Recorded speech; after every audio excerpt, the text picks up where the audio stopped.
Bonjour à tous. Déjà, merci Mike pour cette invitation. Merci aussi pour cette chronique un petit peu acide. C'est toujours agréable de bon matin de pouvoir s'extasier de tels propos. Concernant les hommages, sincèrement, je ne les ai pas regardés, je n'ai rien écouté. J'étais en train de marcher.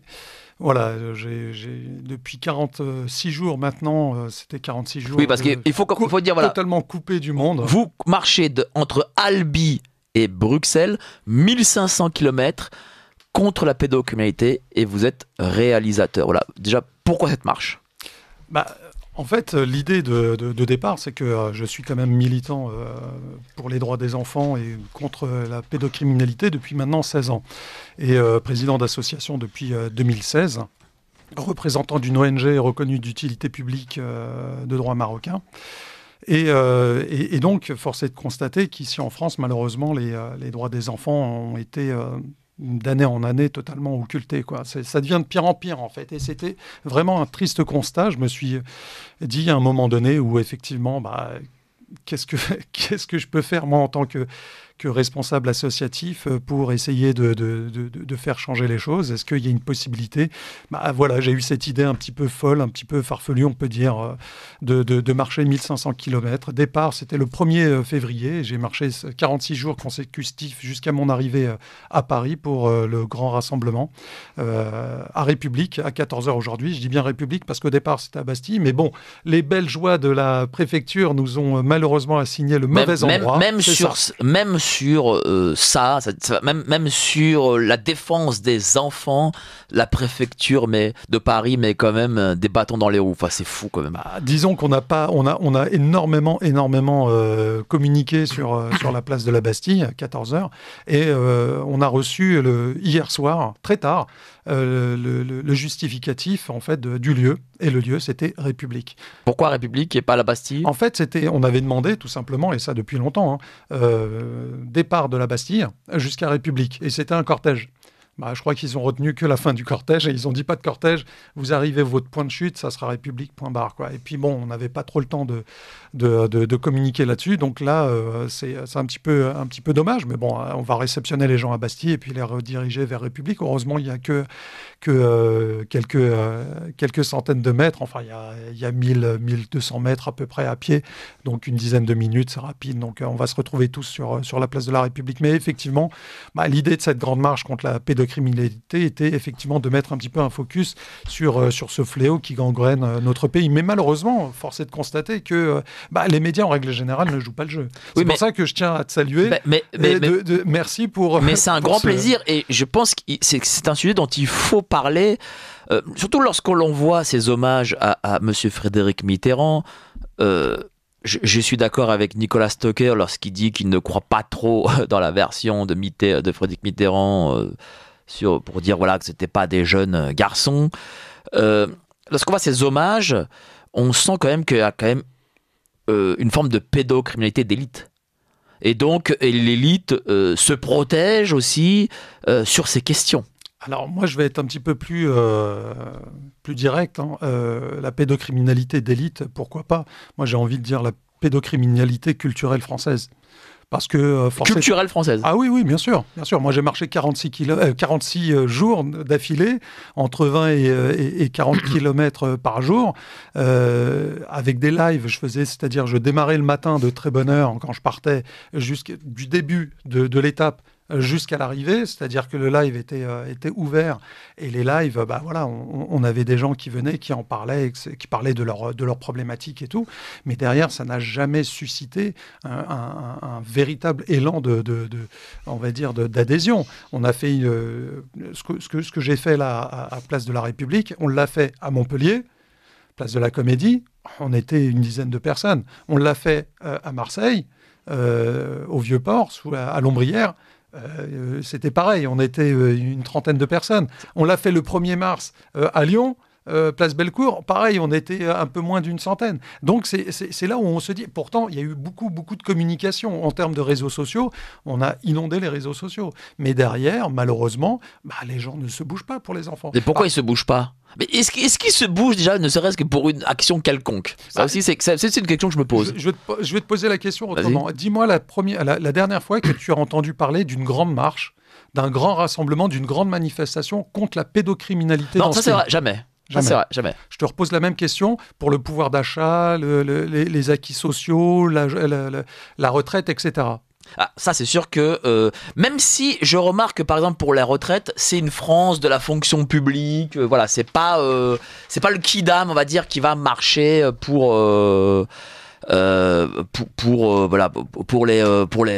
retraite. Mais plus souvent, quoi. Oui, non, mais ça c'est sûr, ça c'est sûr, c'est une vérité. Donc ça montre bien un instantané particulier de notre pays, de notre France. C'est-à-dire que quelque chose qui est censé être la prunelle de nos yeux, on va dire ce qui devrait nous rassembler tous, c'est-à-dire les enfants, que ce soit transpartisans, trans-religieux, couleurs ou je ne sais quoi, devraient tous nous rassembler, ne nous rassemblent pas. Les gens ne sortent pas. Donc il y a un moment donné où il faut se poser véritablement les questions. Et moi, je mets les pieds dans le plat.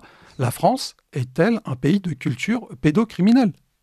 Je pose la question. Je n'ai pas cette réponse, mais force est de constater que voir la passivité des gens face à, on va dire, à cette problématique, moi je me dis, bon, bah ouais, d'accord. Bah, il suffit de voir, hein, tout le monde, on pose la question à tout le monde. Ouais, mais on l'est au courant, ouais, les élites, oui, bon, le juge qui a donné sa gamine dans des réseaux, oui, je le sais, oui, d'accord, mais tu fais quoi en fait, toi ? Bah, à l'arrivée, il va te dire rien. Et c'est ça, en fait, c'est que les gens se cachent derrière une passivité qui, pour moi, qui ne dit mot consent. Et là, je me pose vraiment la question de, effectivement, en France, sommes-nous, on va dire, pédocriminels friendly ? C'est une question qu'il faut poser, c'est vrai. D'ailleurs, Carl Zero, chez qui vous êtes passé, parle de 1 enfant sur 5 qui a été victime soit de viol, soit d'un inceste, soit d'une agression sexuelle, tout simplement. C'est quand même pas rien, c'est des chiffres faramineux. Il y a les derniers chiffres, je crois que c'est la Civis, je crois, qui sont sortis il n'y a pas très longtemps, qui parlent de 160 000 enfants par an en France, juste en France, agressés sexuellement. Je ne veux pas partir dans le détail, inceste, etc. Donc ça veut dire qu'un enfant toutes les 3 minutes sont agressés sexuellement en France. Un enfant toutes les 3 minutes. Et il y a l'INSERM qui avait fait une étude, de 1950 jusqu'à 2020. Ils ont chiffré le nombre d'enfants en France ayant subi des agressions sexuelles à 5,6 millions d'enfants. 5,6 millions d'enfants, de 1950 jusqu'à 2020. Ces chiffres donnent le tournis. Et derrière, qu'est-ce qui se passe ? Et il suffit aussi, pour s'en convaincre, de regarder les décisions de justice. Les décisions de justice... Quelles sont-elles ? Elles sont plutôt en faveur des pédocriminels. C'est-à-dire disons que les peines encourues sont en règle générale assez laxistes, quoi. Moi j'ai cette histoire là qui me revient souvent en tête l'année dernière d'un homme de 25 ans qui a violé à plusieurs reprises un enfant de 3 ans et qui est sorti libre du tribunal en prenant 5 ans avec sursis. 5 ans avec sursis il est sorti pour libre viol sur un enfant de 3 ans. Multiple. Viol multiple. Oui. Enfin, c'est quand même... Là, c'est... mais ça, il suffit de regarder les faits divers et vous allez prenez un sac vomitoire et puis allez-y, faites-vous plaisir. C'est juste un blanc-seing de la justice qui dit aux pédocriminels, allez-y, faites-vous plaisir. Au pire des cas, si vous vous faites choper, vous aurez du sursis. Et ça, c'est la réalité de notre pays. Mais derrière, les gens, qu'est-ce qu'ils font ? Rien. Moi, je dis pas, j'incrimine pas la justice, j'incrimine pas non plus les médias ou les pouvoirs publics. Moi, je vise la population.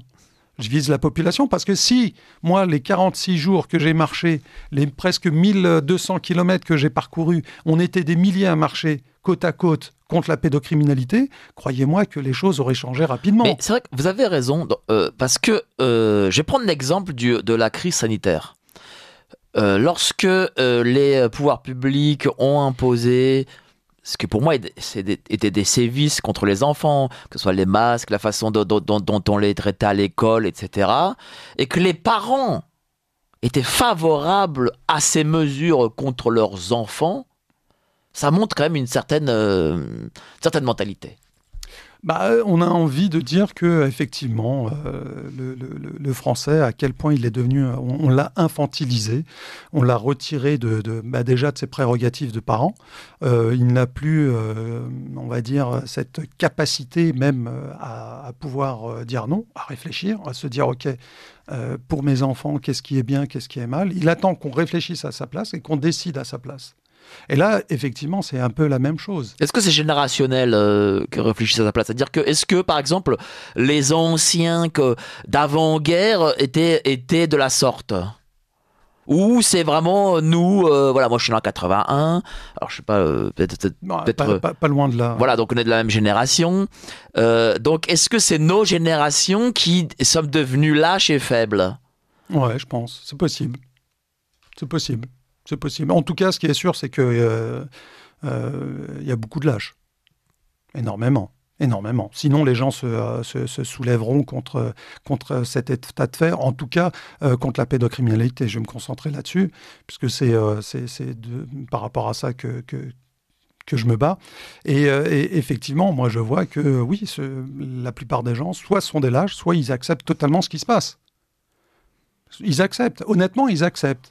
Et moi, ça m'insupporte le discours des gens que j'ai pu croiser, me dire « Ouais, de toute façon, si ça arrive à mes enfants ou à ma fille ou à ceci ou cela, moi j'y vais, je vais faire justice moi-même et tout. » C'est-à-dire que la personne, elle est d'accord, elle jette son enfant dans la mare au crocodile en disant « Non, mais c'est pas grave, hein, si elle se fait croquer par le crocodile, attention, tu vas finir en Santiago. » Mais c'est ridicule comme raisonnement. Il faut faire en sorte de les protéger déjà en amont. Nous, on est dans un pays où on n'est que dans le guérir. Voilà, on n'est pas dans la prévention. À quel moment, justement, cher Farid, avez-vous ouvert les yeux sur ce drame? Moi, c'était en 2008, en fait. C'était suite à une rencontre comme ça. En fait, je suis parti au Maroc pour des raisons professionnelles. Et on m'a présenté une dame qui s'appelle Najat Anwar, qui était présidente d'association. À l'époque, c'était une association avant de devenir une ONG et ensuite reconnue d'utilité publique. À cette époque, donc en 2008, elle avait créé son association en 2004, donc 4 ans auparavant. Elle m'a raconté un petit peu son histoire et son histoire, déjà m'a choqué. En fait, elle avait sa meilleure amie, elle avait son petit garçon de 3 ans qui s'était fait violer à plusieurs reprises par le gardien de l'école maternelle. Et il s'avère qu'après enquête, cet homme sévissait sur de nombreux enfants, et ce depuis 18 ans. Bon, deuxième effet Kids School, le mec, à la fin, au niveau de justice, il a eu peanuts, quoi. Enfin, pas grand-chose. Pas par rapport au délit, il a écopé de rien du tout. Donc, c'est à partir de ce moment-là, de cette double injustice, qu'elle a décidé d'ouvrir son association. Et moi, 4 ans plus tard, je la rencontre par le biais d'amis. Elle me parle de ça. Je vais visiter les locaux de son association. Je parle avec des victimes et tout. Et puis, depuis ce jour-là, on va dire, son combat est devenu le mien. Et en 2016, en fait, suite à beaucoup de choses qui se sont passées, notamment en France, je pense que le déclic, ça a été en 2011. Et ensuite, ça arrivait jusqu'à la concrétisation en 2016, où elle m'a demandé effectivement de devenir le représentant en Europe de son ONG. Donc, je suis devenu donc président de l'association Touche pas à mon enfant Europe, et qui est de droit français, naturellement. Et en fait, cette boîte de basse-couille, c'était en 2011, où il y avait, je ne sais pas si vous vous en souvenez, Mike, où il y avait ce Luc Ferry, ancien ministre de l'Éducation nationale, sur un plateau de télévision de Canal, qui disait de façon genre totalement détendue qu'il avait l'identité de personnes, d'anciens politiques ou même d'anciens ministres ou de ministres qui allaient à Marrakech pour se taper des gosses. Et beaucoup pensaient à Jacques Lang, je crois. Ouais, peu importe. C'est-à-dire que cet homme-là, nous, avec Touche pas à mon enfant à cette époque, on s'est porté partie civile, sachant que c'était une ONG étrangère, c'était très très compliqué. Bon, on a trouvé comment faire, etc. C'était très très difficile. Mais à l'arrivée, moi, ce que j'en apprends de toute cette histoire, c'est que la personne a l'identité de criminel, donc in fine, elle est complice de crime. Oui, on assiste à un crime où on connaît le fait de criminel et qu'on ne le dénonce pas à la justice. Ça fait de quoi ça fait de nous de quoi ça fait de nous un complice. Cette personne-là n'a jamais été interrogée par la justice. Et nous, quand on s'est porté partie civile, la plainte a été totalement à la fait pchit, quoi. Ça a été classé sans suite. Il n'y a rien eu. Et c'est quoi la conclusion de tout ça, en fait? C'est ça qui effraie.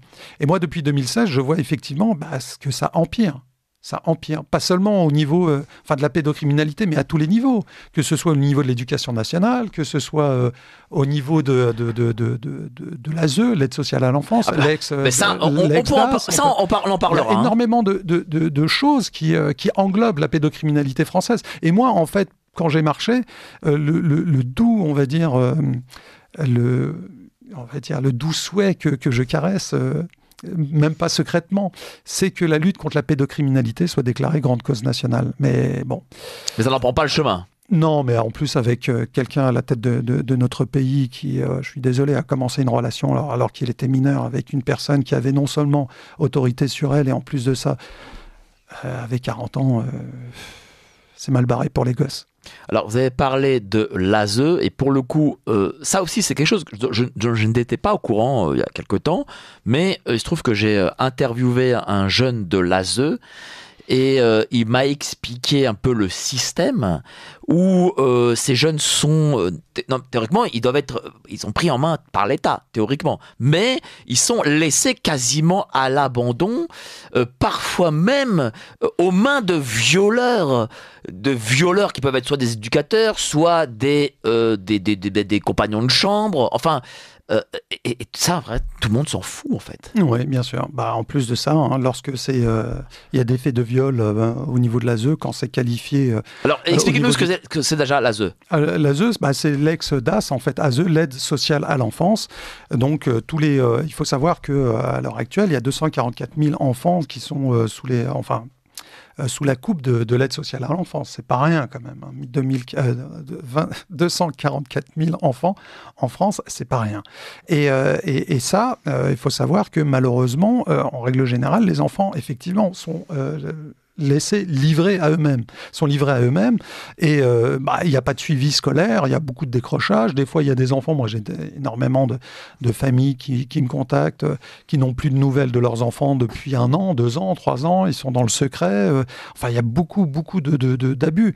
Mais lorsqu'il y a de l'argent, il y a de l'abus derrière. Parce qu'après, est-ce que c'est devenu un véritable business? Il faut vraiment faire un audit sur tout ça, en fait. C'est pour ça que l'idée de dire que la lutte contre la pédocriminalité soit déclarée grande cause nationale, ça permettra de mettre justement à plat dans toutes nos institutions cette problématique liée aux droits des enfants.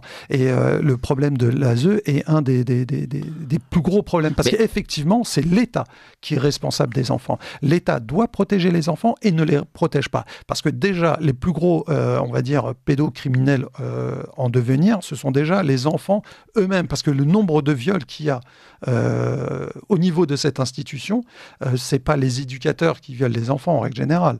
Il y en a une partie, je ne vais pas le nier, ou des gens externes, etc.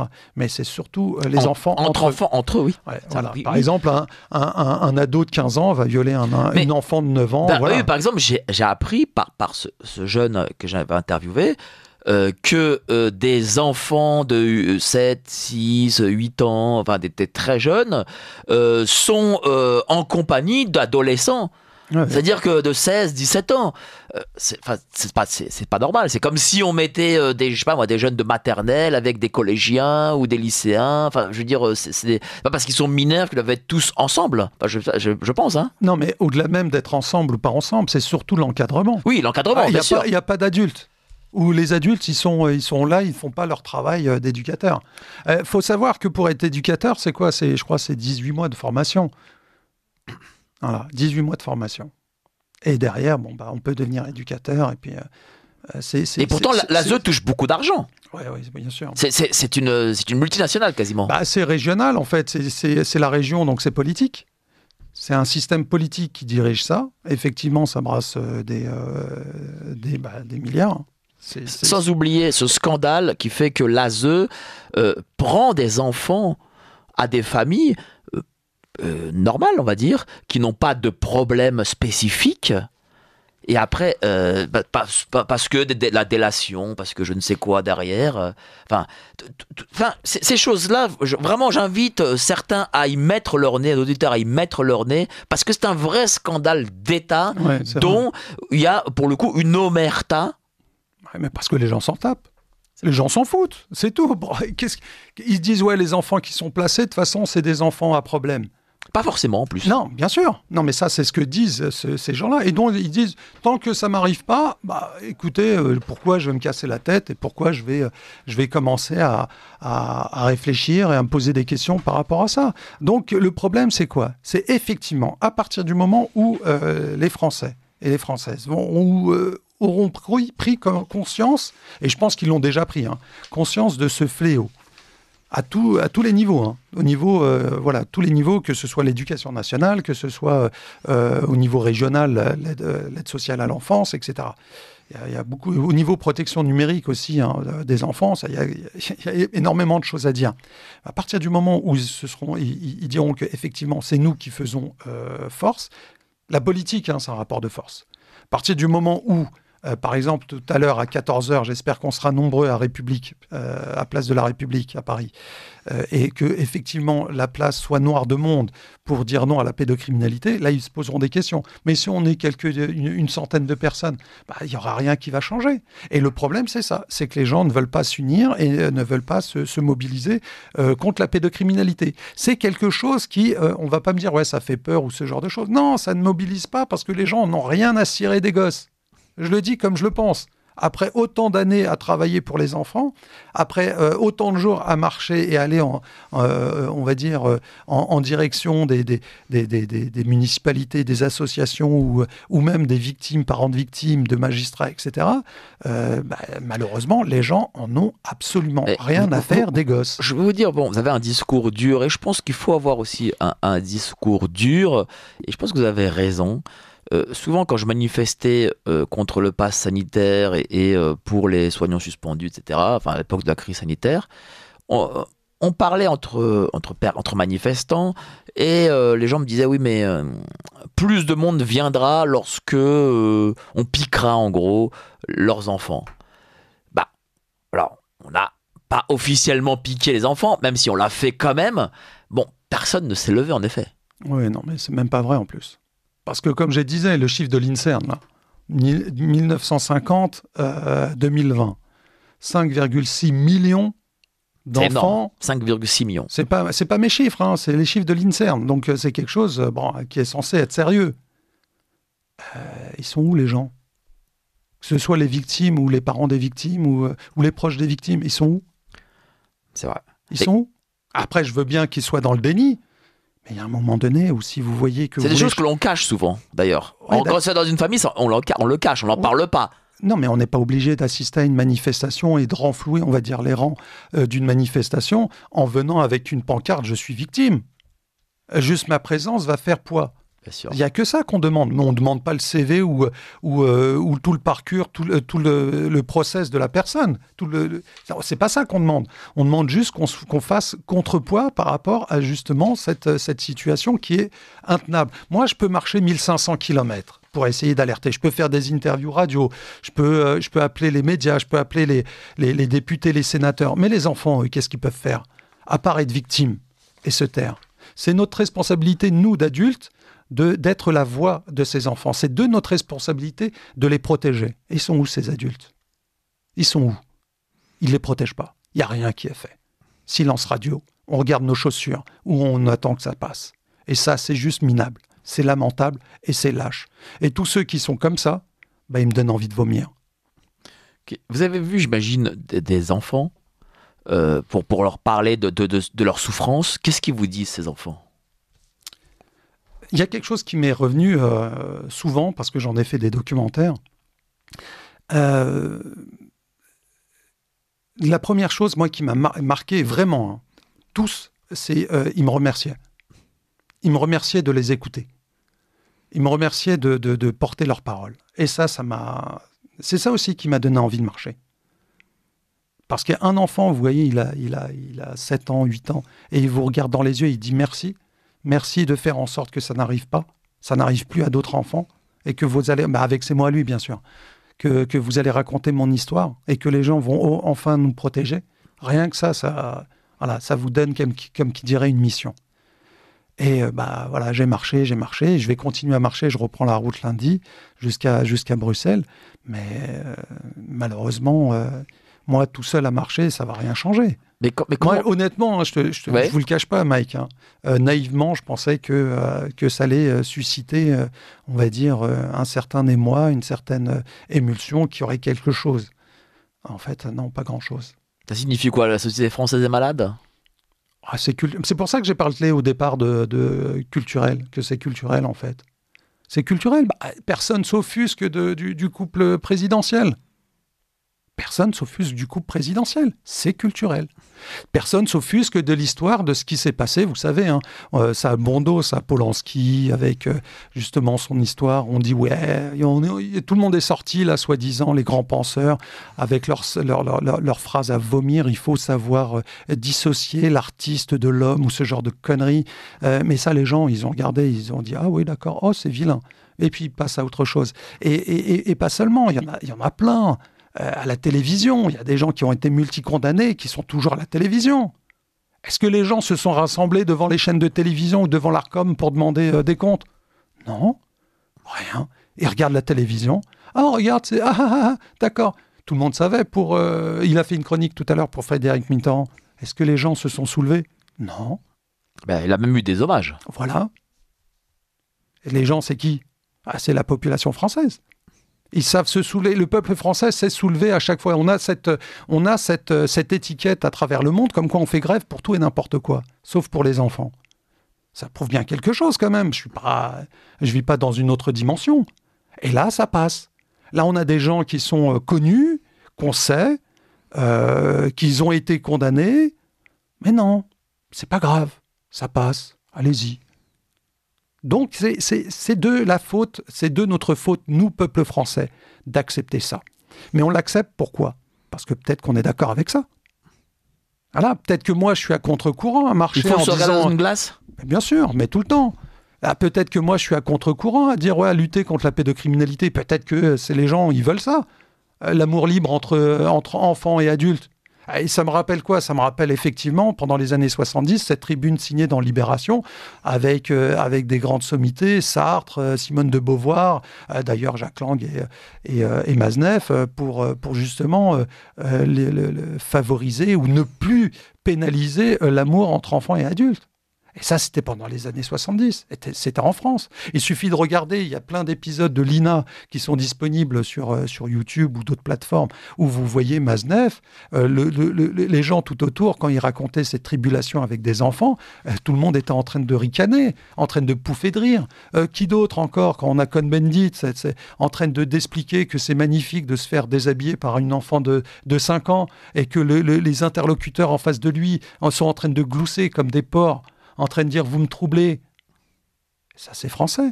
Tout le monde le voit, tout le monde le sait. Il y a des gens qui ont fait quelque chose. C'est vrai. Alors là, vous parlez d'une forme d'élite, mais ce n'est pas que l'élite. Il n'y a pas que l'élite dégénérée en France.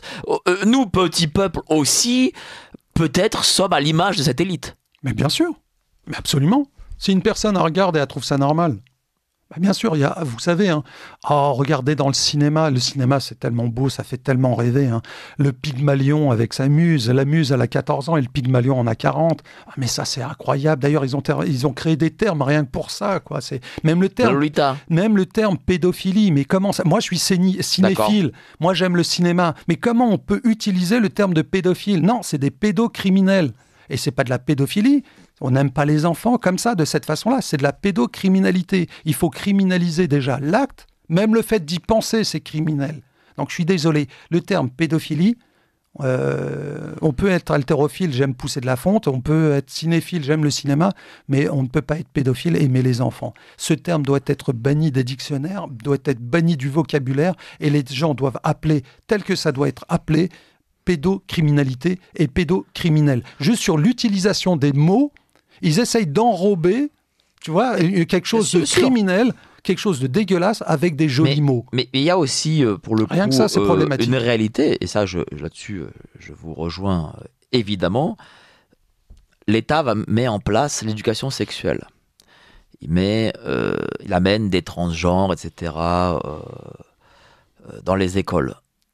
Les parents, et j'en ai parlé avec le docteur Kaiser, qui est aussi spécialisé dans ces questions, les parents ne s'insurgent pas de ça. Je veux dire, il n'y a pas de manifestation de parents. J'en ai parlé aussi avec Farida Belgoul qui avait fait sortir vos enfants de l'école. Les parents ne s'insurgent pas. C'est pour ça que je finis par croire que c'est culturel. Vraiment. Mais quand on finit par croire ça, est-ce que du coup, on a envie de baisser les bras? Honnêtement? Oui. Ah ouais, franchement, ouais. Ouais, franchement, oui, il y a un moment donné, ça fait 16 ans, hein. J'en ai vu des choses dégueulasses, mais il y a un moment donné, vous savez quoi, avant de partir, au moment où, quelques jours avant de partir, ma mère, parce que je suis parti du sud-ouest, hein, du domaine familial, ma mère m'a regardé, elle m'a dit, franchement, Farid, n'y va pas, ne pars pas. Je lui dis, pourquoi? Elle m'a dit, ça sert à rien de vouloir aider des gens qui ne veulent pas s'aider eux-mêmes. Qu'est-ce que vous voulez répondre à ça? Qu'est-ce que vous voulez répondre à ça? Je suis quand même parti. Et plus je marchais, plus cette phrase résonnait, tambourinait dans ma tête.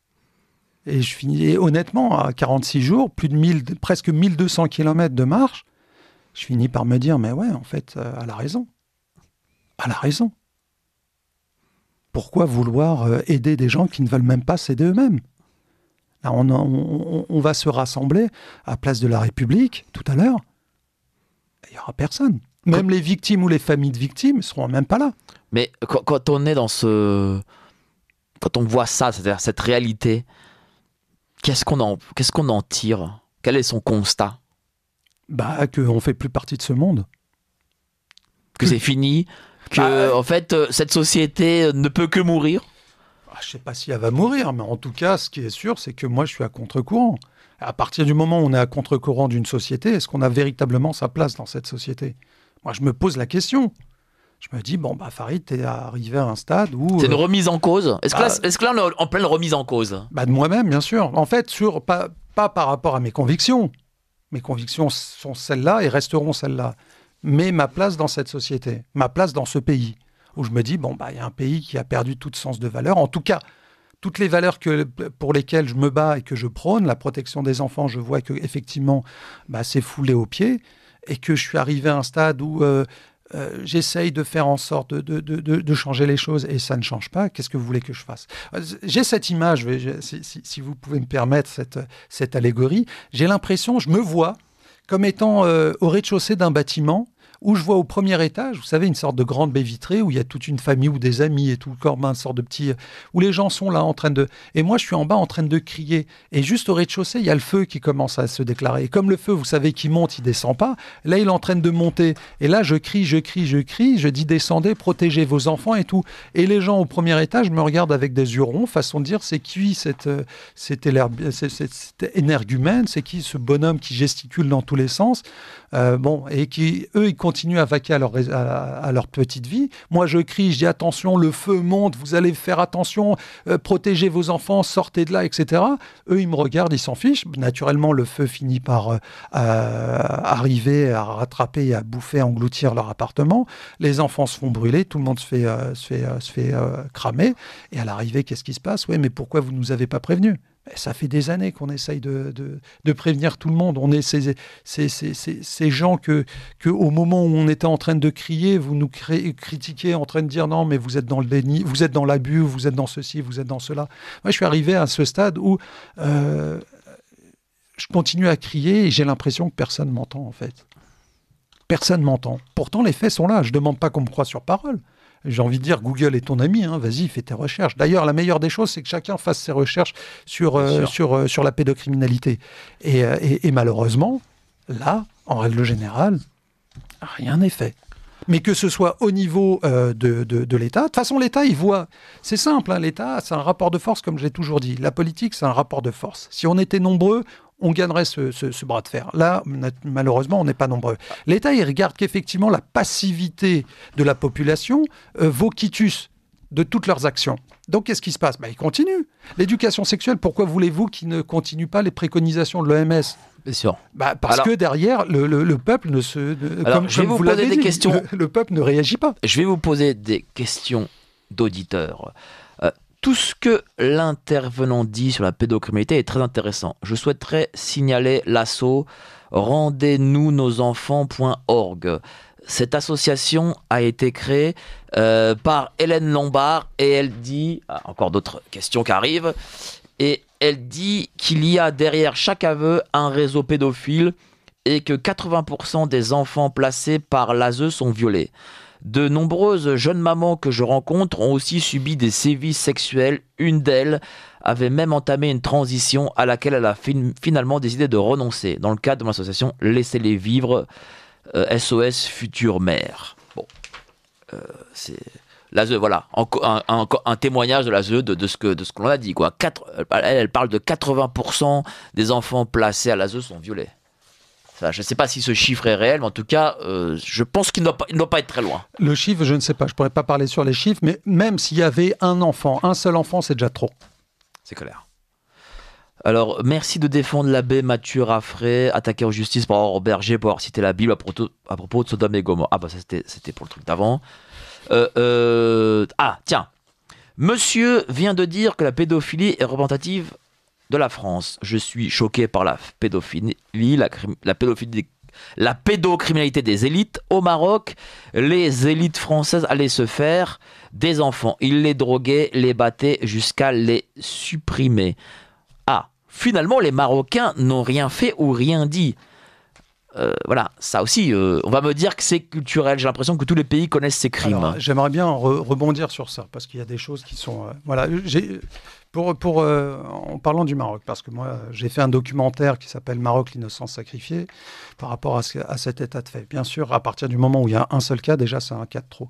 Naturellement, il y a de la pédocriminalité partout dans le monde. Mais je tiens à rappeler le rôle de la population par rapport à la protection des enfants.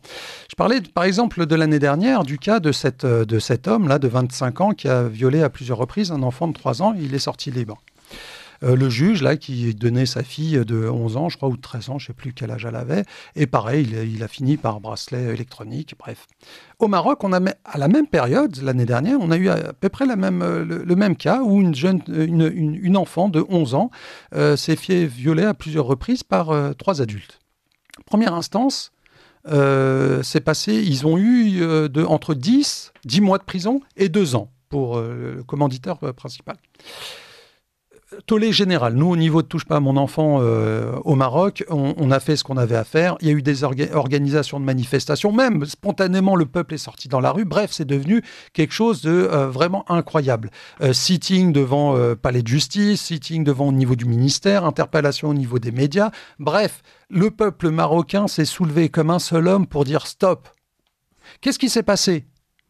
Dans la semaine, alors qu'on se connaît que le temps judiciaire, c'est super long, c'est passé devant la cour d'appel. Cour d'appel, qu'est-ce qui s'est passé ? De 10 mois de prison, c'est passé à 10 ans. Et de 2 ans de prison, c'est passé à 20 ans. Sous la pression populaire. Si on avait la vraie pression populaire ici en France, on aurait exactement les mêmes peines. Je suis d'accord avec vous. C'est vrai qu'il n'y a pas de pression populaire et c'est vrai que les dirigeants dirigeraient autrement s'ils avaient peur du peuple. Bien sûr. On va en parler, mais avant ça, Bobino. Vous appréciez cette émission ? Alors aidez Radio Courtoisie à en produire d'autres. Rendez-vous sur soutenir.radiocourtoisie.fr. Merci d'avance. Merci à vous d'être toujours si nombreux ce samedi matin pour le Libre Journal des Controverses. N'hésitez pas à soutenir Radio Courtoisie, comme ça vous aurez bientôt en plus la vidéo et vous pourrez nous voir physiquement. Vous pourrez nous voir nos têtes le samedi matin. Et vous pourrez voir aussi les gens de la technique le samedi matin. C'est intéressant, donc continuez à nous soutenir. Alors, je vais continuer avec parce que ça réagit beaucoup pour le coup. Ça réagit bien d'ailleurs. Et ça c'est bien. Continuez à réagir. Posez des questions. Parce que c'est important que ces sujets sont importants. Et on n'en parle pas. Et moi je veux les mettre sur la table. Et la cause, point d'interrogation. La destruction de l'amour spirituel par le matérialisme. La finance au pouvoir qui doit transformer Eros en pornos. Pour étouffer tout risque d'insurrection des peuples. Comme aussi... le métissage n'est-elle pas la cause de l'enfant vu comme marchandise sexuelle ? Non, mais il faut arrêter avec le métissage, s'il vous plaît, au secours. Mais ça n'a aucun rapport. Mais oui, mais alors, on va dire le matérialisme, toutes ces choses, la finance. Non. J'ai envie de dire que non, à partir du moment où on s'en fout de nos enfants, que ce soit financier ou pas financier, j'ai l'impression effectivement, si j'avais marché par exemple 1500 km pour le pouvoir d'achat, je pense qu'on aurait été des centaines à marcher. Peut-être si j'avais marché pour l'Ukraine, ça aurait été pareil. Mais là, je marche pour les enfants, il n'y a personne avec moi, ou très peu. Alors, donc, je ne sais pas si c'est la finance ou... Parce que cette personne qui envoie ce message, est-ce qu'elle sera sur Place de la République? Je ne sais pas. Mais en tout cas, si elle est éveillée, tant mieux. Mais venez, Place de la République, 14h. Ce n'est pas suffisant. N'est pas suffisant. Pourquoi voulez-vous que l'État prenne des mesures sur la pédocriminalité puisque ce gouvernement vient de mettre dans la Constitution l'avortement? Peut-être un mot là-dessus? J'ai pas compris le rapprochement. Bon. J'ai pas vu. L'avortement, c'est une façon de tuer des enfants dans le ventre d'une mère. J'imagine. Ouais, non, j'ai pas ce même rapport par rapport à ça. Alors, je prends en cours d'émission l'aide sociale à l'enfant. Ce sont des éducateurs spécialisés avec 3 années de formation, mais aussi des moniteurs éducatifs avec 2 années, et parfois des aides éducatives sans formation, mais sur 2 ans max de recrutement. Bon, merci pour cette précision. Bonjour, je lis tout, je lis tout, voilà, comme ça, on est comme transparent. Il n'y a pas de tri. Voilà. Votre invité est un peu donneur de leçons, il évoluera 1 million de personnes dans la rue pour les retraites, alors manque plus que les bougies. Retrouver un pédophile non condamné et faire justice et les faire savoir seulement fera changer. Est-il prêt à le faire? Je rends malgré tout hommage à son combat que je partage, mais que je ne connaissais pas. Donc du coup, oui, retrouver un pédophile non condamné, faire justice et le faire savoir seulement fera changer. C'est-à-dire qu'il parle de la loi du talion, en gros. Est-ce qu'on doit revenir à ça? Non, mais on est dans un pays de droit quand même. C'est un état de droit, la France, à ce que je sache. Oui, théoriquement. Oui, mais ayons confiance un minimum. Si effectivement on voit qu'il y a un pédocriminel qui est passé en travers des filets, il faut faire en sorte de le condamner. Mais ensuite, moi, je ne cautionnerai jamais la loi du talion, que chacun fasse justice soi-même. Je pense qu'effectivement, si déjà la majorité des gens étaient éveillés et étaient dans la prévention déjà en amont pour protéger les enfants, déjà on éviterait énormément de drames. Alors, merci pour cette émission, merci pour votre combat. Bonjour, comment voulez-vous qu'un pays qui sacrifie depuis un demi-siècle entre 200 000 et 300 000 fœtus, voilà, je savais que cette question allait revenir, dans les ventres maternels et graves, ce crime dans sa constitution soit scandalisé comme il devrait le faire pour les horreurs de la pédocriminalité. Bravo monsieur, quel courage, car tous ces pervers dégueulasses peuvent devenir très méchants quand on les démasque. Alors non, les pervers dégueulasses ne sont pas méchants, ça c'est l'idée qu'on vous donne. On vous fait croire qu'ils sont méchants. Mais honnêtement, entre nous, pensez-vous véritablement une seconde que des pervers qui s'attaquent à des enfants sont courageux face à des adultes? Ils s'attaquent à des enfants parce qu'ils peuvent s'attaquer qu'à des enfants. Sachez-le. Donc non, ils ne sont pas puissants, c'est nous les puissants. Et c'est nous, quand on sera tous unis, on sera puissants. Ça, encore plus. Il faut... Parce qu'il y a un message qui, de plus en plus, je l'entends, les gens me le disent, c'est... Ah, mais le système est trop fort contre nous, on ne peut rien, ils ont je ne sais combien de coups d'avance, on ne peut que subir. Et ça, je pense qu'il faut aller à l'encontre de ces commentaires. Écoutez, moi j'ai envie de dire que, en règle générale, dans le combat, il y a ceux qui cherchent des excuses pour ne rien faire et ceux qui font. Donc tous ceux qui vont sortir, ils sont trop puissants. Est-ce qu'il y a un moment donné où dans un rassemblement, il y a ce monsieur puissant qui est venu devant votre porte, qui a dit « Non, toi tu restes chez toi, dans ton salon, regarde Hanouna et bouge plus ». Non, il faut arrêter avec ces fantasmes. J'ai marché 46 jours, 1200 km dans des routes dangereuses. Mais est-ce que c'est des messages qu'on vous donne? Totalement reculés. Personne n'a eu le courage de venir me voir entre 4 yeux en disant « Farid, ne le fais pas. Personne. Et à aucun moment, on m'a embêté. À aucun moment, les services... Enfin, pourtant, j'ai marché sur des 4 voies et compagnie, des trucs où on aurait pu m'arrêter 100 fois. Mais à aucun moment, j'ai eu de problème avec qui que ce soit. C'est un fantasme, ça. Arrêtez avec tout ça. Faites des choses, protégez les enfants. Et ceux qui ne veulent pas faire trouveront toujours des excuses en disant « Ils sont puissants, ils sont ceci, ils sont cela ». Non, les amis, pensez-vous un instant que 68 millions de personnes ne peuvent rien contre une poignée de dégénérés? Non mais arrêtez sérieusement, quelques minutes. Regardez-vous dans une glace et dites-vous qu'avec votre voisin, plus celui-là en face, plus celui-là, et qu'on se met tous main dans la main, croyez-moi qu'on fera la différence. Et faire tomber le premier domino de la pédocriminalité, croyez-moi, derrière, il y a beaucoup de choses qui se remettront d'équerre. Alors, toujours ce commentaire, parce que je pense que là, vous avez quand même heurté les gens, mais je pense qu'il faut aussi les heurter. Il faut arrêter de les laisser dans une forme de confort. Monsieur du travail, les Matzneff, les Epstein et leur île, la couronne d'Angleterre et les petits-enfants moines bouddhistes, le peuple français est lâche, dites-vous. Allez combattre devant l'Élysée. Les ministres, les députés, les sénateurs, journalistes étouffent ces affaires. Voilà, vous avez raison. Là, on laisse les gens dans une forme de confort, en leur disant oui, mais en effet, c'est tel caste de gens puissants. Et je pense qu'il faut leur mettre devant les faits, enfin devant une glace, quoi. Et c'est à nous d'agir. Mike, soyons sérieux 2 minutes. Il y a eu plus d'1 million de personnes là sur les Champs-Élysées pour filmer l'Arc de Triomphe en feu. Est-ce que vous pensez un instant qu'il y aura 1 million de personnes qui vont être dans la rue pour protéger les enfants contre la pédocriminalité? Le jour où il y aura 1 million de personnes dans la rue pour protéger les enfants contre la pédocriminalité, tout changera dans ce pays. Tout. Et on aura des arrestations en cascade. Alors, croyez-le. Quel est en gros, car nous ne parlons pas des cas particuliers fussent-ils nombreux, donc quel est en gros le profil, la situation, merci, je reçois encore des messages, de parents dont les enfants vont se retrouver à la DAS. Quel est le cas typique? Monsieur Farid travaille-t-il en lien avec d'autres associations, d'autres mouvements s'occupant du même créneau? Monsieur Karl Zéro, Madame Farida Belgoul, d'autres. Travailler en solitaire est-il vraiment efficace? Alors, première question, quel est en gros le profil type de ces enfants qui se retrouvent à la DAS? Alors, en règle générale, je ne vais pas parler des enfants, mais je vais parler des familles sont ciblées. En règle générale, ce sont plutôt des parents monoparentales, enfin des femmes, la plupart du temps seules, avec un niveau social bas. Parce que croyez-moi, l'aide sociale à l'enfance ira jamais s'attaquer à une famille blindée, CSP++, pour lui retirer ses gosses. À coup de cabinet d'avocats, etc., ils les feront plier en 4-4-2. Malheureusement, ils se retournent qu'envers les personnes qui sont en situation précaire, difficile, peut-être même immigrées, de familles immigrées.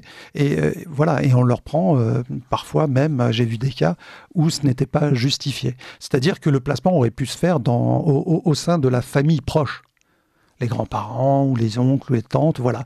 Mais ça ne se faisait pas. C'est-à-dire qu'ils privilégiaient le foyer. Alors que le foyer, franchement, de toute façon, un placement en règle générale, il n'y a rien de positif. Ça dépend, je retire ce que j'ai dit. J'ai vu des cas où des gens ont été sauvés de familles grâce à l'aide sociale à l'enfance. Il y a des cas, effectivement, il ne faut pas non plus tout noircir le tableau, ça serait malhonnête de ma part.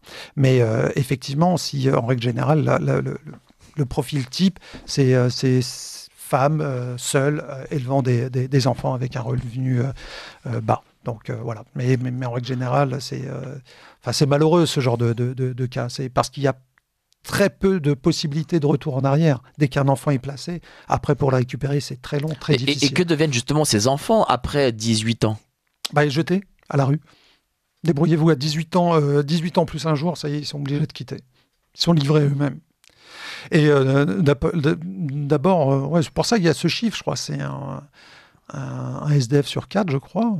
Je ne sais plus si c'est ça, ou un enfant sur 4, pardon, non, c'est ça. Un enfant sur 4 qui sort de l'ASE finit SDF.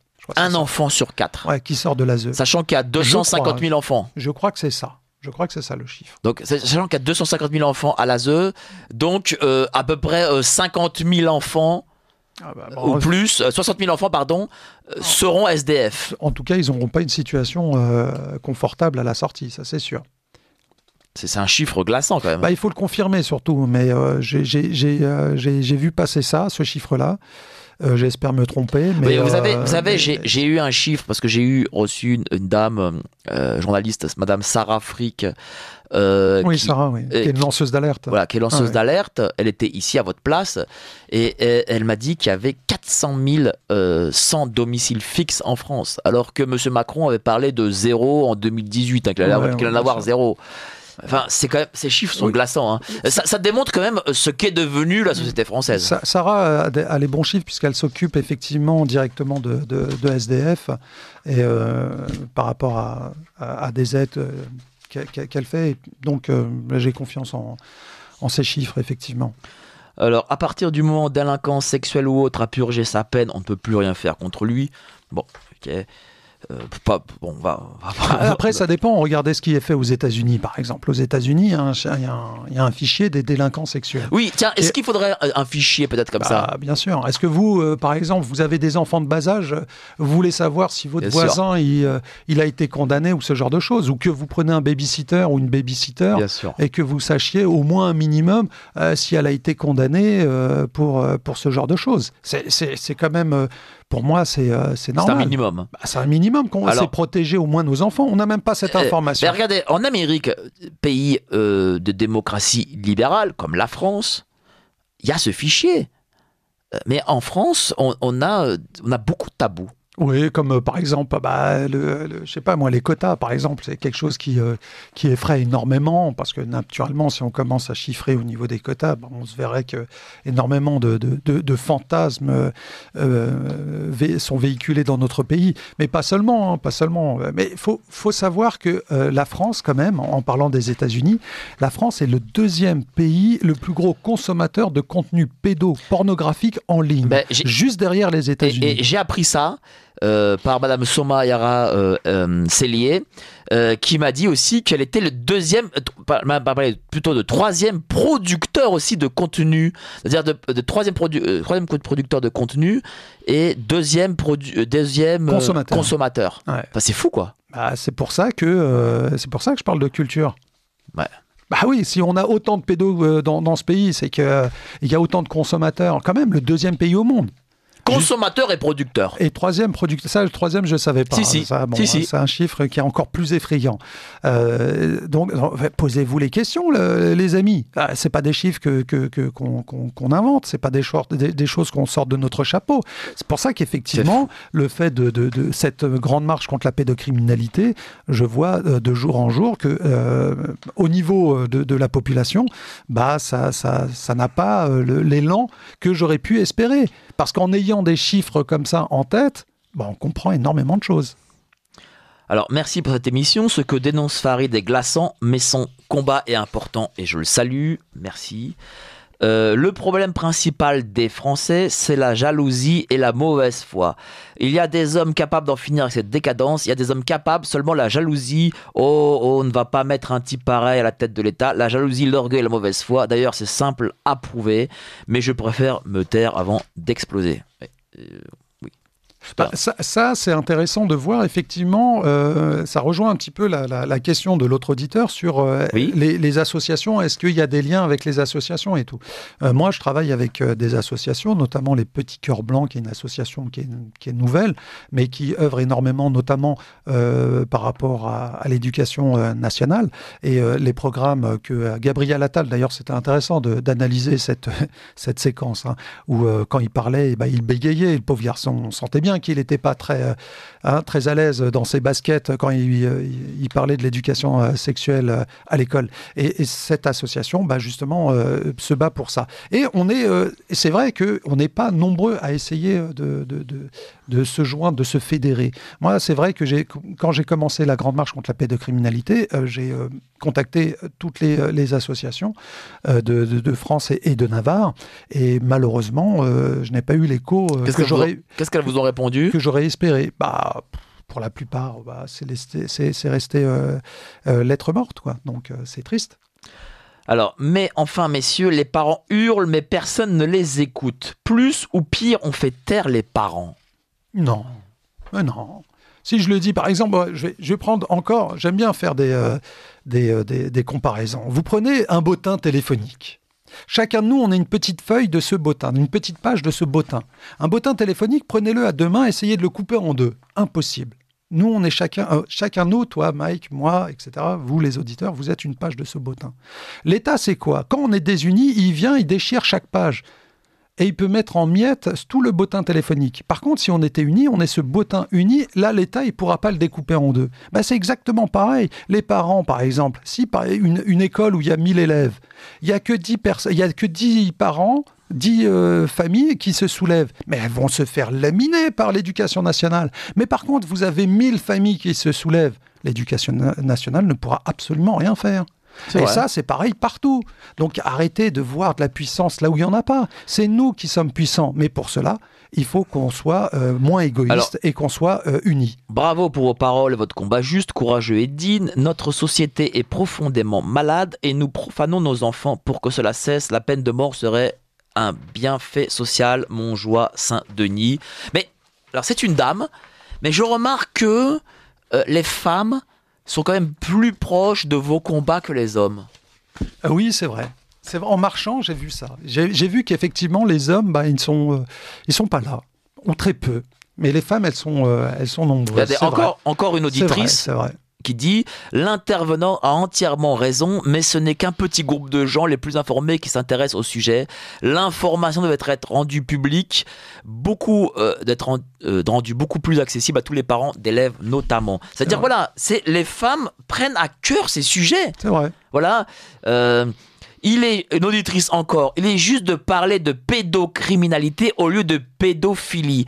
On ne se fait pas violer, on est violé. Oui, ça rejoint ce que je disais tout à l'heure. Le mot pédophilie et pédophile est à bannir du vocabulaire.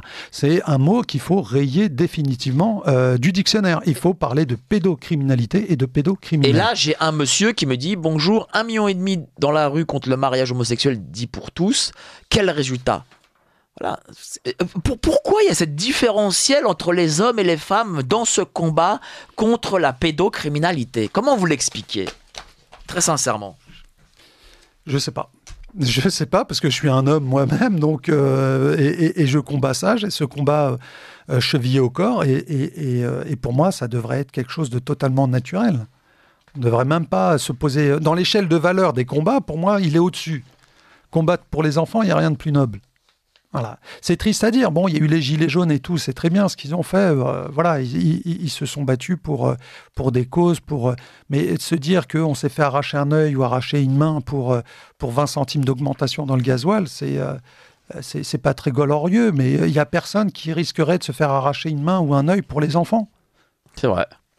Alors, quelle responsabilité de l'Église par rapport à tous les cas rapportés de sévices sexuels? Et pourtant, je suis catholique engagé. Comment cela est-il possible? Ça, le problème, c'est pas seulement l'Église. Il y a eu l'Église, effectivement, mais il y a aussi le domaine du sport. Il y a le domaine, on a parlé tout à l'heure, de l'aide sociale à l'enfance. Faut pas croire, il n'y a pas de... La pédocriminalité est partout, à tous les étages, j'ai envie de dire. Là où il y a des hommes ou des femmes, il y a de la perversion pour certains. Donc, ce n'est pas intrinsèque à une religion ou un statut social, malheureusement. Il faut faire attention à tous les niveaux et il faut être très vigilant. Donc, malheureusement, on a eu ce cas, effectivement, d'abus par rapport à l'Église, mais il n'y a pas que.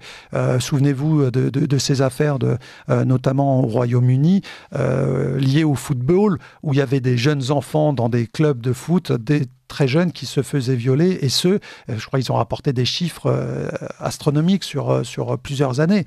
Et pas seulement, il y a eu quoi? Il y a eu dans le sport la gymnastique, le médecin qui a été condamné récemment, donc pour l'équipe nationale française de gymnastique, il a fait des dizaines et des dizaines de victimes. Donc non, c'est malheureusement quand il y a des pervers, il n'y a pas de religion derrière, il n'y a pas de race, il n'y a pas de nationalité, il n'y a rien. Auditrice, merci d'avoir abordé le sujet. Bravo pour votre émission. Merci. Les questions affluent, les questions affluent et j'aimerais vraiment en poser beaucoup de la part d'auditeurs parce que il faut sensibiliser et cette émission est aussi faite pour ça, pour sensibiliser. Bravo pour votre émission, encore une dame. Que répondre à certains qui répondent à cela a toujours existé? Que croyez-vous qu'il se passait dans le lit lorsque les enfants dormaient avec les parents déjà au Moyen-Âge? Voilà, donc certains, visiblement, répondent ça à cette dame. Réponse qu'on m'a faite lorsque je soulevais cet horrible phénomène, continuer le combat. J'ai envie de dire, il y a eu le cannibalisme, hein, ça existait à son temps. Est-ce qu'on continue à être cannibale? C'est aussi ridicule. Non, mais c'est un argument qui ne vaut pas. Avant, il n'y avait pas de loi, c'était la loi de la jungle. Tu allais dans la rue, tu voyais quelqu'un, il ne te revenait pas, tu le tuais. Voilà, est-ce que la société a évolué? Oui, elle a évolué. Maintenant, il y a des lois, et Dieu merci. Donc, dans ce cas-là, effectivement, on ne peut pas accepter l'inacceptable. Et une personne qui répond ça, sérieusement, moi, j'ai des doutes sur son intégrité vis-à-vis des enfants. Franchement, pour moi, c'est un pédocriminel friendly. Ou peut-être même plus. À voir. À surveiller, en tout cas. Alors, bravo pour votre émission. Attendez, ah oui. Comment peut-on faire, pour joindre Farid? Comment vont faire les pédocriminels avec la multiplication des avortements? Il n'y aura plus d'enfants longue échéance. Bon, mais comment vous joindre, cher Farid? Moi, me joindre personnellement? Joindre l'association, C'est facile. Alors, si vous avez de quoi noter, c'est T comme touche, P comme pas, à mon enfant, c'est TPAME, TPAME, tiré du milieu, Europe.org. TPAME, Europe. Touche pas à mon enfant. Touche pas à mon enfant, Europe. Mais touche pas. Et puis, vos réseaux sociaux aussi. Voilà, les réseaux sociaux, c'est Farid DMS de bas. Tous les réseaux sociaux sont à ce nom-là, Farid DMS de bas. C'est mon. De toute façon, on va refaire un petit coup là pour à la fin. On va parler de tous les réseaux sociaux et de tous les contacts. Pour joindre Farid. Alors, Édouard Durand était juge à la Civise, il a été évincé. Beaucoup de gens sont dans le déni et ne voient pas que le diable est à l'œuvre partout. Tout le monde doit faire quelque chose à son niveau, sinon nous nous rendons complices. Une auditrice encore. Non, mais c'est intéressant de parler de la Civise, parce qu'effectivement, la Civise a rendu un rapport, c'était quand même plusieurs années, c'était pas rien. Et à l'arrivée, vous savez, ça m'a fait penser à quoi dès qu'on m'a parlé de la Civise? Tout de suite, j'ai eu à l'image, vous savez, le grand débat, là. Quand il y a eu les gilets jaunes et que Macron il est parti, il a fait le tour de tous les plateaux, de toutes les municipalités, il était partout. Et que les gens naïvement ont cru qu'effectivement le grand débat allait déboucher sur quelque chose de concret. Il y a eu même des cahiers de doléances, comme à l'époque de la Révolution française, où les gens allaient dans la municipalité pour dire « ouais, voilà ce qu'il me vaut ». La Civise, pour moi, c'est exactement la même chose. Il a commandé, comme le rapport Borloo, hein, il l'a déchiré, il en a fait des confettis. Là, le rapport de la Civise, c'est exactement pareil. Il a vu que le rapport Civise n'allait pas dans le sens qui l'intéressait, il en a fait des confettis. Et il a balancé ceux qui n'allaient pas dans son sens. Mais c'est normal, qu'est-ce que vous voulez que je vous dise, moi, à la tête de l'État? Mais regardez qui est à la tête de l'État, et vous comprendrez le reste. Mais lui, justement, est-ce que lui a été victime? Est-ce que lui, c'est une victime? Oui, pour moi, oui, bien sûr, absolument. C'est un enfant, il avait 14 ans. Certains témoignages disent 13 ans. Bien sûr, c'est une victime. Bien sûr, absolument. Et c'est pour ça que moi, il y a quelque chose qui tourne pas rond. Il suffit juste de regarder outre-Atlantique, lire la presse, outre-Manche également, enfin tous les canards anglo-saxons en règle générale, pour voir à quel point est décrié le couple présidentiel, à quel point notre pays est pointé du doigt. On l'appelle quand même pédoland, c'est pas rien. C'est vrai. C'est pas rien. Donc, derrière, quelle crédibilité on peut avoir par rapport à la défense des enfants? C'est pour ça que je parle effectivement que c'est malheureusement une acceptation qui est culturelle. 5 600 000 enfants victimes, chiffre officiel depuis 1950. C'est quand même un chiffre énorme déjà. Mais est-ce qu'il n'y a pas aussi... pas y avoir une forme de reproduction, c'est-à-dire que ces enfants deviennent adultes eux-mêmes des bourreaux? Non, alors ça, je réfute totalement ce genre d'argument. Déjà, c'est un argument qui ne tient pas. D'accord. Et en plus de ça, c'est un argument qui est, vous imaginez, vous êtes victime. Et en plus de ça, en tant que victime, on vient vous voir, on dit attention, tu vas grandir, tu vas devenir un monstre. Tu seras aussi monstrueux que celui qui t'a fait subir ça. On ne peut pas grandir avec une épée Damoclès au-dessus de la tête, c'est pas possible. Quel genre d'individu peut grandir déjà après avoir subi un traumatisme, mais surtout avec cette hypothétique idée que lui-même va se transformer en monstre. Non, c'est dégueulasse de raconter ce genre de choses. Et honnêtement, ça ne repose absolument sur rien, ça. Ça ne repose absolument sur rien et je réfute ce genre d'argument. Pour moi, une victime est une victime. Elle ne deviendra pas bourreau. Il faut arrêter avec ce genre de choses. Et en règle générale, si on regarde bien les annales judiciaires, c'était... ce genre d'argument qui a été sorti du chapeau, un petit peu de nulle part, qui a été étayé par rien du tout, pour un petit peu, on va dire, sensibiliser un petit peu, adoucir l'image du criminel. Ah non mais regardez le pauvre, il a charcuté tout le monde, mais c'est parce que quand il était petit, voilà ce qui s'est passé. Non, il y a une plainte, il y a un suivi, il y a quelque chose qui le prouve. Non, mais il faut le croire. Ah, je vais croire un criminel, sérieusement. Et c'est parti de là, en fait. C'est parti de là. Et les gens, après, c'est devenu quoi? Une légende urbaine, j'ai l'impression. Ça a été répété et tout, mais non, c'est pas vrai. Il n'y a pas de reproduction. C'est bien de le préciser. Il n'y a pas de Moi, je connais énormément de victimes, au contraire, qui sont devenues, par exemple, des mamans qui ont vécu ça, ou même des papas, ils sont devenus surprotecteurs. Mais jamais bourreux.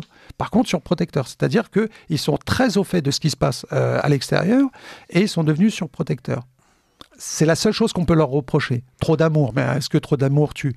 J'en sais rien. En tout cas, je pense pas. Mais ce qui est sûr, c'est que relayer ce genre, pour moi, de fausses informations est dangereuse. Merci pour cette précision. Qu'est-ce qui fait que la DAS décide soudain d'arracher un enfant à sa mère? Plainte des voisins, de la famille, vengeance?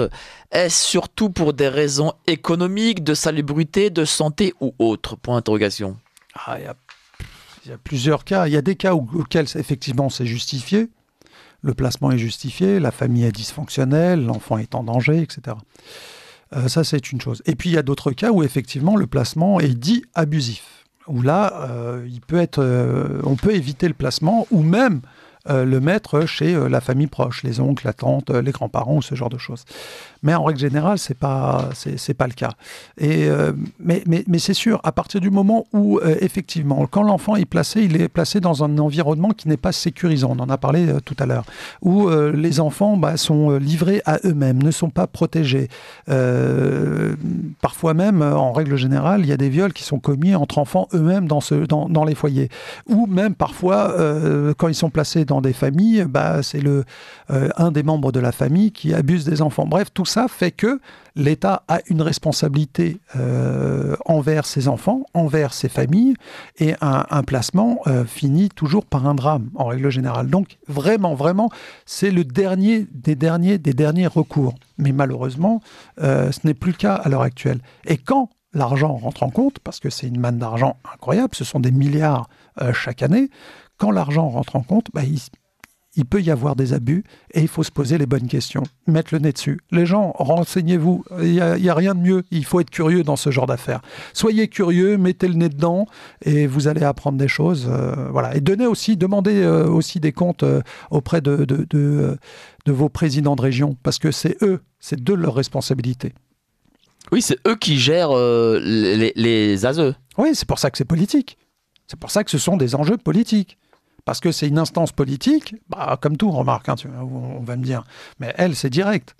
Donc, qui gère ce genre de choses. Donc, c'est compliqué, politiquement, d'aller à l'encontre même des institutions qu'on gère. Alors, je ne souhaite pas nous trouver des excuses, mais je crois que si personne ne réagit à cette monstruosité qu'est la pédocriminalité, c'est parce qu'à partir du moment où les gens veulent prendre conscience de ceci, eh bien, ils sont obligés de ne plus penser à leurs vacances, leur crédit, leur vie, etc. Donc, changer de vie, comme pour le Covid et ses abus et horreurs. Là, je trouve que c'est trop dédouané quand même. On dédouane trop les gens. Bien sûr. Ils sont responsables. Moi, c'est pour ça que je dis. Moi, c'est pour ça que quand je parle de culturel, c'est parce que je mets la France, les Françaises et les Français face à, et je m'inclus dedans, naturellement. Mais on le fait pas assez. Face à leurs responsabilités. Est-ce qu'on le fait pas assez? Non. Il faut le faire. Il faut arrêter de les caresser dans le sens du poil.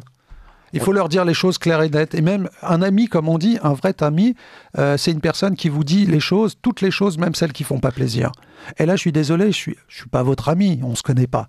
Mais je vais vous dire les choses qui ne vous font pas plaisir. Je suis désolé. Mais force est de constater que malheureusement, personne se lève pour les enfants. Très peu. Dites-moi, citez-moi des personnes publiques, des personnages publics en France qui se battent pour les enfants. Non, c'est vrai, on peut pas trouver. Enfin, il y a Carl Zéro, on va dire. Oui, Carl Zéro. Il y en a deux, trois. Il y a Andrea Bescon, par exemple. Enfin, il n'est pas très connu. Hein. Ouais, enfin, c'est une personne. Il y a André Gallet. C'est vrai que c'est pas très connu. Il y a des associations, mais ils sont pas. Voilà. Mais en règle générale, il y a personne. Et même, j'ai envie de vous dire, nous, je vous cache pas. Hein, là, je suis sur Radio Courtoisie. Les médias, on les a tous sollicités. Ça fait des mois qu'on les sollicite. On s'est fait envoyer balader par tout le monde. Par tout le monde. Ce sujet... C'est-à-dire le service public, comme les télés privées. Tout le monde. Il n'y a que les quotidiens locaux, les journaux locaux, qui ont relayé l'information. Mais tout ce qui est national... Les gens circulaient, il n'y a rien à voir. Justement, tiens, il y a une question qui m'arrive tout de suite, là, d'un auditeur sur les médias. Est-ce que la domination financière sur les médias n'explique pas pourquoi la lutte contre la pédocriminalité n'est pas une priorité politique ni médiatique? Non, c'est le nombre, encore une fois. Si on était des milliers à se soulever contre la pédocriminalité, ils en parleraient malgré eux. Soyez logique un petit peu. Vous pensez sérieusement si on bloquait les autoroutes, si on bloquait les ronds-points, si on faisait des actions fortes pour justement mettre face à la réalité de ce que vivent les enfants de notre pays, vous pensez sérieusement une seconde que les médias relayeraient pas l'info? Même, je vous dis sincèrement, si demain on est 1 million dans les rues à se soulever contre la pédocriminalité, tous les hommes politiques sortiront comme des champignons après la pluie en disant attendez, ce combat-là, il a toujours été le mien. Alors que vous verrez, hein, dans toute leur profession de foi, lors des élections, personne ou très peu parle de lutte contre la pédocriminalité. Mais là, par miracle, hein, si on va dire que les gens finissent par sortir en masse dans la rue, tous les hommes politiques feront de la lutte contre la pédocriminalité leur cheval de bataille. Mais c'est pas le cas, parce que le peuple s'en tape, donc les politiques s'en tapent, les médias s'en tapent, c'est tout. Alors, j'ai quelqu'un qui visiblement s'inquiète pour vous.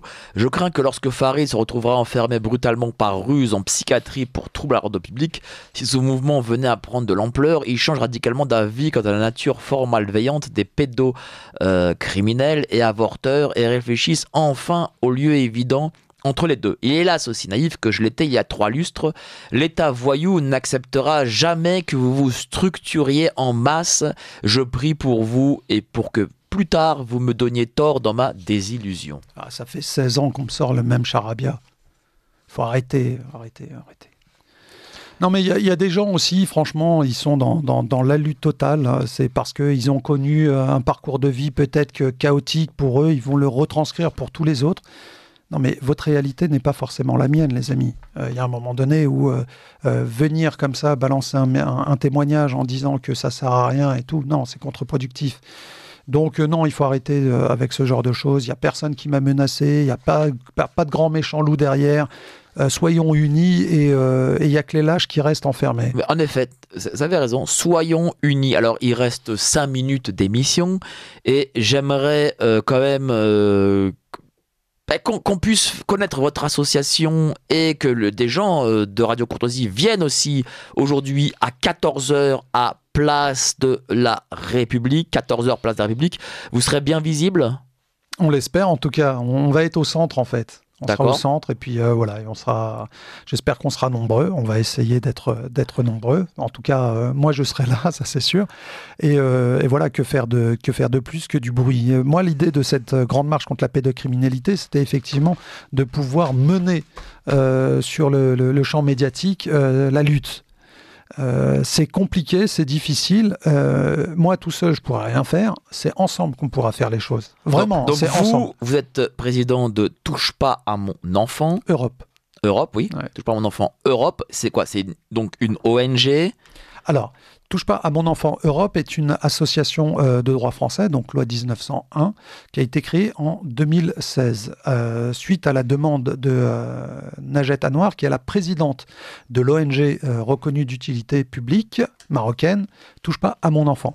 Donc, qui est, elle, une ONG de droit marocain. Donc, nous, on est la représentation de cette association, de cette ONG, en Europe. Et voilà, donc on s'occupe des enfants, mais au niveau européen. On a exactement la même chose au niveau de l'Amérique du Nord. Et voilà, donc c'est juste, on essaye de... Donc c'est une association sérieuse, bien implantée. Vous avez combien de membres à peu près? Vous êtes nombreux? Non, on n'est pas nombreux. C'est pas mal déjà. Ouais, mais c'est à l'image malheureusement de tout ça, quoi. C'est-à-dire que effectivement, les gens, en règle générale, hein, même les membres de mon association, 80% d'entre elles, même un petit peu plus, sont d'anciennes victimes ou de parents de victimes. Et c'est là où c'est dommage, c'est-à-dire qu'il faut en passer par là pour, on va dire, s'engager. Alors que non. Et votre travail, c'est de la sensibilisation surtout? Non, surtout sur le droit, sur le côté juridique. D'accord, c'est-à-dire que vous aidez des familles, j'imagine? On se porte partie civile dans des affaires de pédocriminalité, effectivement. Mais pas que, il y a aussi, effectivement, il y a une pétition que j'ai lancée au mois d'août dernier. C'est dommage, on n'a pas parlé justement des droits de protection des enfants en ligne, parce que ça, c'est un sacré sujet. Et il y a cette pétition que j'ai lancée au mois d'août et que, justement, je vais aller jusqu'à Bruxelles, à la Commission européenne, pour la déposer. Donc, j'invite tous les auditeurs à aller là, vous allez à signer. Bruxelles. Voilà. Là, vous partez à Bruxelles à partir de quand? Lundi prochain. Lundi, vous partez à Bruxelles. À pied. À pied. Qu'est-ce que vous leur demandez à la Commission européenne? J'ai cette pétition qui, symboliquement, je vais la déposer parce qu'on sait pertinemment que toutes les lois, c'est au niveau de la Commission européenne qui sont déposées, qui sont faites, etc. Donc, toutes les lois dégueulasses envers nos enfants, c'est là-bas qu'elles sont décidées. Donc, je vais aller, comme qui dirait, dans l'antre de la bête pour utiliser cette phrase. Mais bon, j'y vais quand même et je vais déposer cette pétition. Donc, n'hésitez pas, si vous voulez la signer, c'est très facile, c'est change.org/FaridDMS, tout simplement. D'accord. Et vous avez, j'imagine, espoir que ça change. Bien sûr, sinon je ne marcherai pas. Mais je suis arrivé à un stade où, pour essayer de sensibiliser les gens, je fais cette action qui est pour moi, j'aurais préféré... Je suis un mec super casanier, moi je suis pas sportif de nature, voilà, j'aime pas le froid, je suis un mec du sud, j'adore le soleil, je suis super frileux, je suis parti en hiver.